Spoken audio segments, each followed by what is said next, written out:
Yep. All right, I'm going to go through just a few little pointers on what I consider to be one of the best upper body exercises. It's the upper body squat, otherwise known as the dip. The upper body deadlift is the chin up. All right, now, a lot of people, I prefer the dip to even like it would be a bench press. One, because I do like more body weight style training, but you can really load this up as well. But also it's always felt better for me as a builder, and I feel strong, I feel like connected when I do it. The problem is with it, a lot of people who've had maybe shoulder issues struggle with the dip. I've had shoulder issues too, so I've AC joints on both shoulders several times, torn the rotator cuff subscapularis on my right, broken the head of the humerus on my left.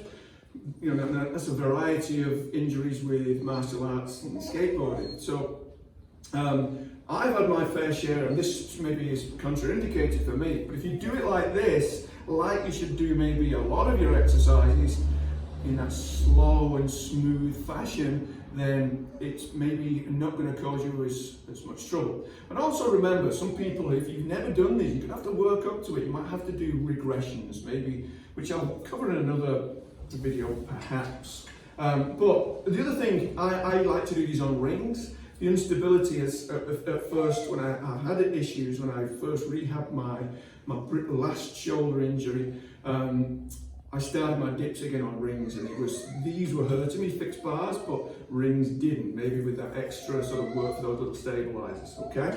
So, when you're performing a dip, the idea is for your chest, the idea is to lean forward with it. So it's kind of like piking in the middle. So it's head between the shoulders packed down, point those toes, and then you're leaning into it. Now I'm keeping my elbows in, slow and smooth, pausing, and slow and smooth up.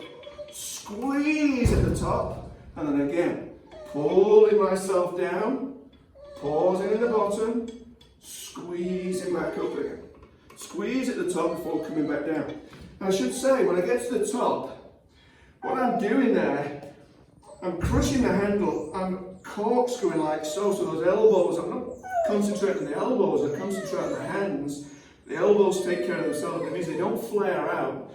The other thing I'm imagining I'm squeezing the bars towards me. So even though I push to almost like lockout, in that position with all those extra little actions, my chest is really engaging. That's my little dog, she wants me to throw the ball for her. But when I'm into that almost locked position, squeezing those bars together, corkscrewing the hands, the chest really engages. Do them in that slow, smooth fashion. When you can get to around about 8 to 12 repetitions like that, start adding a little bit of load if you choose. Small increments. I have a belt, a dipping belt, chin-in belt, but I only add sometimes only half a pound at a time. Okay, or even a quarter of a pound. Because if you then hit your target number of repetitions, just add another quarter of a pound.